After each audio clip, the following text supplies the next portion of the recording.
ब्रह्मा गुरुर्विष्णु गुरुर्देवो महेश्वरा गुरुर्साक्षात् परं ब्रह्मा तस्मै श्री गुरुवे नमः। तस्मै श्री गुरुवे नमः। नारायणं नमस्कृत्य नरं चैव नरोत्तमं देवीं सरस्वतीं व्यासं ततो जयमुदीरये।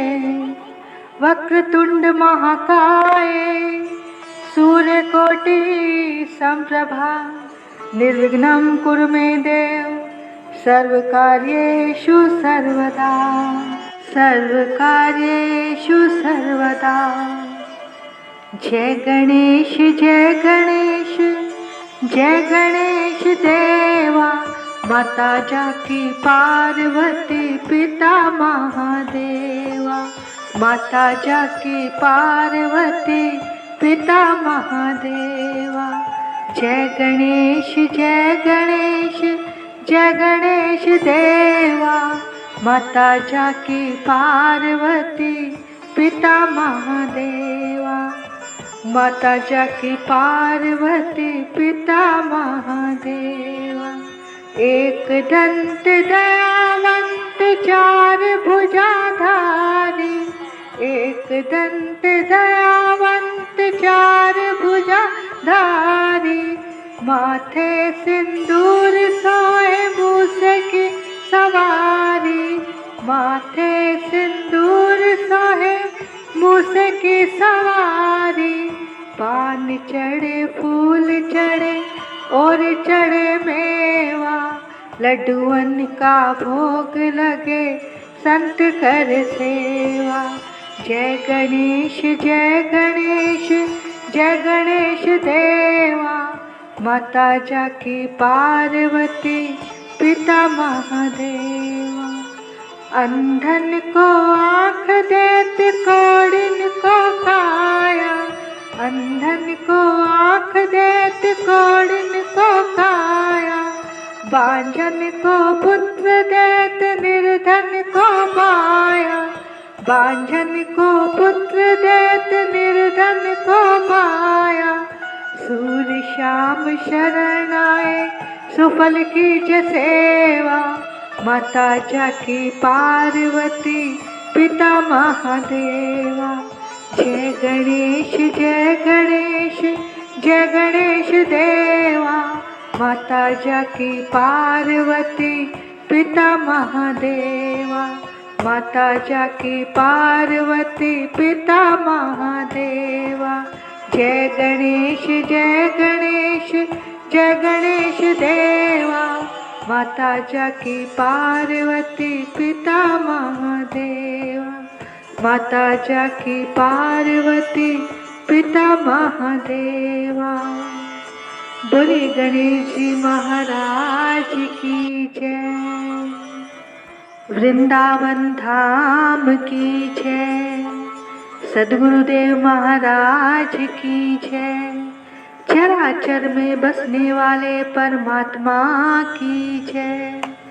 जय जय श्री राधे जय जय श्री राधे जय जय श्री राधे। निताई गो हरि बोल।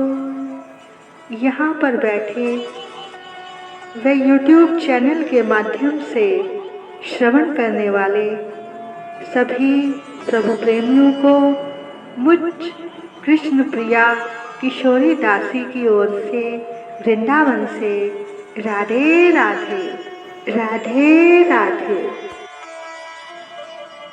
कल की कथा में आपने श्रवण किया कि भीम नामक एक प्रसिद्ध राजा था और उसकी एक पतिव्रता स्त्री थी। दोनों अपना जीवन खुशी खुशी बिता रहे थे, लेकिन वृद्धावस्था आने तक भी उनके यहाँ कोई संतान न हुई। तब वो इसके उपाय के लिए एक निर्जन वन में गए और वहाँ पर जाकर वो विश्वामित्र जी के पास गए और विश्वामित्र जी से उन्होंने अपनी सारी बात बताई। तब विश्वामित्र जी ने कहा कि ये तुम्हारे पूर्व जन्म का अपराध है। तुमने गणेश जी का निरादर किया था। तब वो उनके पूर्व जन्म की कथा सुनाते हैं। तब विश्वामित्र बोले, महाराज, आपके कुल में बहुत पहले भीम नामक एक प्रतापी राजा हुए। उनकी पत्नी अत्यंत सुंदर और पतिव्रता थी। उनके यहाँ एक पुत्र था जो गूंगा, बहरा और विकलांग था। उसके शरीर से दुर्गंध आती थी। माता पिता ने इसका नाम दक्ष रखा। अनेक प्रयत्न करने पर भी वह बालक ठीक न हो सका। तब किसी ने कहा, यदि बालक अपनी माता के साथ तीर्थों पर जाए तो शायद ये ठीक हो जाएगा। राजा के आदेश से रानी अपने पुत्र को लेकर तीर्थ यात्रा पर चल पड़ी। मार्ग में चोरों ने उन्हें लूट लिया। अब जीवन यापन और यात्रा के लिए उसके पास धन न बचा। तब उसने एक शिव मंदिर में शरण ली और बालक को वहीं छोड़कर भिक्षा के लिए गांव चली गई। तभी उस मंदिर में एक ब्राह्मण आया। उसके शरीर का स्पर्श करके आने वाली वायु से उस बालक का शरीर रोग मुक्त हो गया। रानी जब लौटकर शिवालय में पहुंची और अपने पुत्र को पहले की तरह सुंदर और रोग मुक्त पाया तो बहुत प्रसन्न हुई। तब उसने उस ब्राह्मण का जब पता लगाया तो पता चला वो ब्राह्मण भगवान गणेश का उपासक था। उन्होंने रानी को भगवान गणेश जी की उपासना का उपदेश दिया। अब माता और पुत्र दोनों ने गणेश जी की उपासना की, जिससे प्रसन्न होकर भगवान गणेश जी ने स्वप्न में कहा, तुम मेरे परम भक्त मुद्गल के पास जाओ। उनके पास तुम्हें समस्त अभिष्टों की प्राप्ति हो सकती है। तब महर्षि भृगु ने कहा, हे सोमकांत, विश्वामित्र जी ने भीम को आगे का वृतांत सुनाते हुए कहा कि वो दोनों मुद्गल आश्रम के लिए बहुत दिनों तक वनों में भटकते रहे। तब कहीं जाकर उन्हें एक दिन बड़ी कठिनाई से उन्हें वह आश्रम मिला। वहां जाकर उन्होंने अपना सारा वृतांत सुनाया तो महर्षि मुद्गल ने श्री गणेश के गंग मंत्र के बारे में बताया। तब राजा ने कहा कि आपके मुख से ये सुनकर मुझे बहुत आश्चर्य हो रहा है कि एक ब्राह्मण के शरीर से बहने वाली वायु के स्पर्श मात्र से वह बालक कैसे ठीक हो गया। मेरी इस शंका का समाधान कीजिए। तब विश्वामित्र बोले, राजन, प्रभु की इच्छा से जो भी हो जाए वही संभव है। इसमें आश्चर्य ही कैसा? भगवान गणेश क्या नहीं कर सकते। एक समय की बात है, सिंधु देश की पल्ली नाम के एक गांव में एक धनी वैश्या रहता था। उसका नाम कल्याण था। एक दिन वह वणिक पुत्र अपने मित्रों के साथ वन को गया। वहाँ एक ऐसी शिला देखी जिस पर कोई मूर्ति सी अंकित थी। उन्होंने उसे गणेश्वर नाम देकर पूजन आरंभ किया और सभी ने वहाँ एक मंडप बनाकर उत्सव मनाने की आयोजना की। उस दिन से वह वणिक पुत्र अपने मित्रों के साथ रात दिन वहीं रहकर भगवान गणेश जी की उपासना करने लगा। जब वह घर नहीं पहुंचा तो माता पिता को चिंता हुई और पता लगाने आए कि ये सब कहाँ हैं और क्या करते हैं। जब पता लगाया तब अपने बालकों को उपासना में लगे देखा तो बालकों के माता पिता ने कल्याण से कहा कि तुम्हारे पुत्र ने हमारे बालकों को भी पागल बना दिया है, जो एक शिला का पूजन आराधना कर रहे हैं। इसलिए तुम अपने पुत्र को रोको, नहीं तो हम उसके साथ कठोरता का व्यवहार करेंगे। अब ये सुनकर कल्याण ने उस मंडप को गिरा दिया और अपने पुत्र को भी मारने लगा और उसने उस गणेश शिला को भी उठाकर दूर फेंक दिया और सभी बालकों को वहां से भगा दिया। अपने पिता के इस दुर्व्यवहार से उस वणिक पुत्र वल्लाल को बड़ा मानसिक कष्ट हुआ। उसने अपने पिता से हाथ जोड़कर निवेदन किया, पिताजी, आप मुझे जो चाहे सजा दे दीजिए, लेकिन भगवान गणेश का निरादर मत कीजिए। मेरे प्रभु सब कुछ देने वाले हैं और सब विघ्नों को भी दूर करने वाले हैं। वैश्या ने पुत्र से कहा, अरे मूर्ख, इस पत्थर को गणेश कहता है। देखूंगा तेरा गणेश तेरे विघ्नों को कैसे दूर करता है और तुझे हमसे कैसे बचाता है। कल्याण ने अपने पुत्र को एक पेड़ के साथ बड़ा कस के बांध दिया और बोला, अब भी अपनी भूल सुधार लो और गणेश की भक्ति करना छोड़कर अपने कार्यों में लग। किंतु उसने अपने पिता की बात न मानी तो उसका पिता उसको अपशब्द कहता हुआ वहां से चला गया। अब इस बालक को अपने पिता के इस व्यवहार पर बड़ा ही क्रोध आया और उसने उसे श्राप दे दिया कि तुमने मुझे इस निर्जन वन में अकेला ही छोड़ दिया है। इसके फलस्वरूप तुम बहरे, गूंगे, विकलांग होंगे। बहुत समय बीतने पर बालक वृक्ष से बंधे हुए थक गया।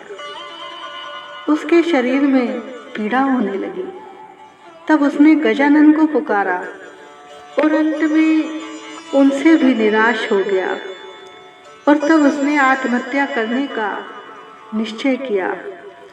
वह वृक्ष पर सिर मारने लगा और बोला, हे गणेश, आपके भक्त पर ऐसा महान संकट है और आप सुनते ही नहीं। पता नहीं आप है भी या नहीं। अगर हैं तो आते क्यों नहीं।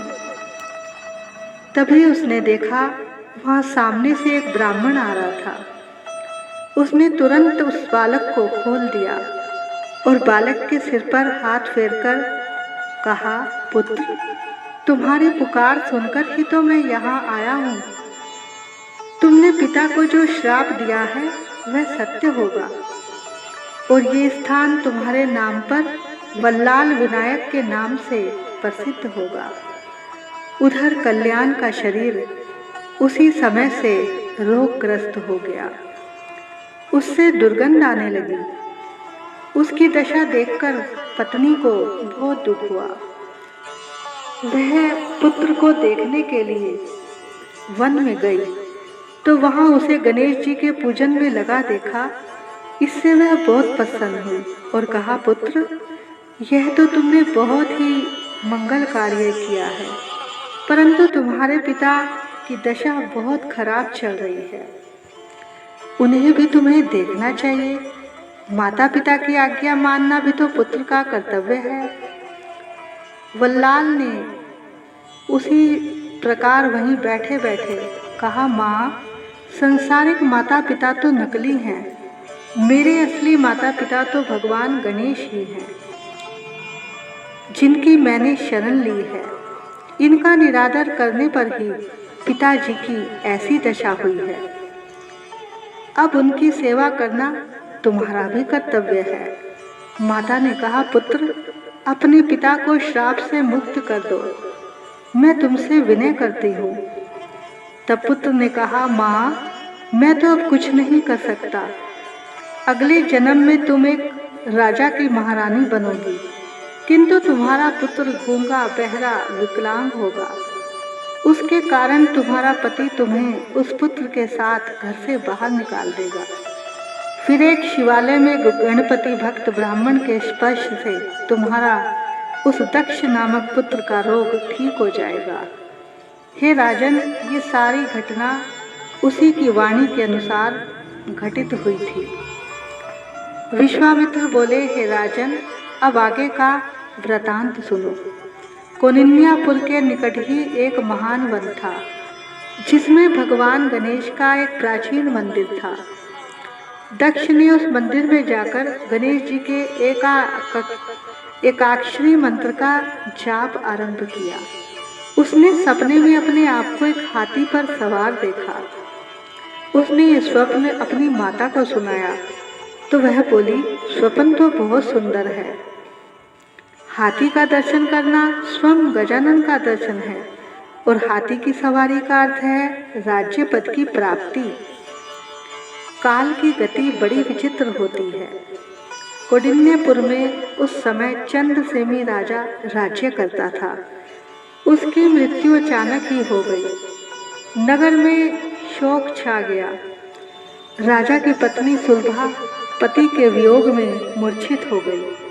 तब एक ब्राह्मण ने कहा, जिसकी जितनी आयु होती है वह उतना ही जीवित रहता है, इसलिए शोक मत करो, राजा का संस्कार करो।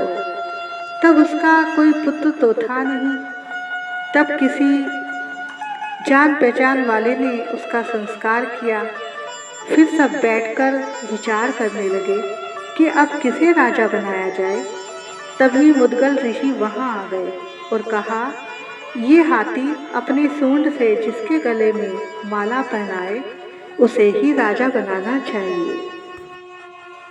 तभी सारे राज्य में एक बहुत ही सुंदर उत्सव का आयोजन किया गया, जिसमें सभी नगरवासी और आसपास के गांव वाले यानी लाखों व्यक्ति उपस्थित हुए। और दक्ष भी ये सब देखने के लिए वहां पर गया कि क्या होगा। तब रानी ने एक पुष्कर नामक हाथी की सूंड में रत्नों से जड़ित एक माला डाली और गजानन से प्रार्थना की, हे गजराज, इस माला को किसी ऐसे योग्य व्यक्ति के गले में डाल दो जो धर्म पूर्वक राज्य को चला सके। अब हाथी इधर उधर देखने लगा। कभी भीड़ में वो इधर जाए, कभी उधर जाए।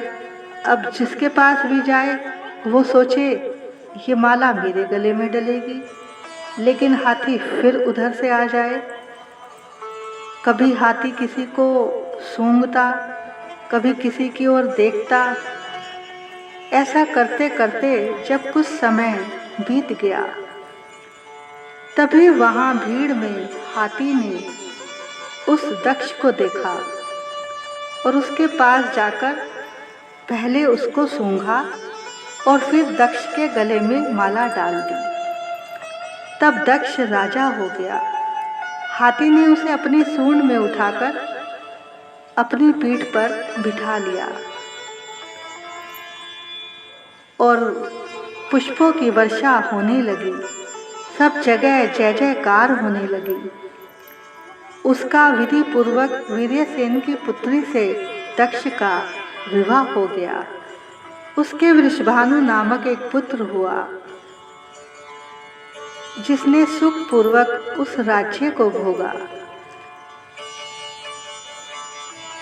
तब विश्वामित्र के मुख से ये उपाख्यान सुनकर राजा भीम को बड़ी प्रसन्नता हुई और निवेदन किया कि प्रभु, मुझ पर भी गणेश जी का अनुग्रह हो, ऐसी कृपा कीजिए। बोलिए गणेश जी महाराज की जय। आज की कथा को हम यहीं पर विश्राम देते हैं। आगे की कथा कल होगी। जय जय श्री राधे, जय जय श्री राधे, जय जय श्री राधे। निताई गौर हरि बोल। गणपति बप्पा मोरया, मंगल मूर्ति मोरया, सिद्धि विनायक मोरया, गिरजा नंदन मोरया।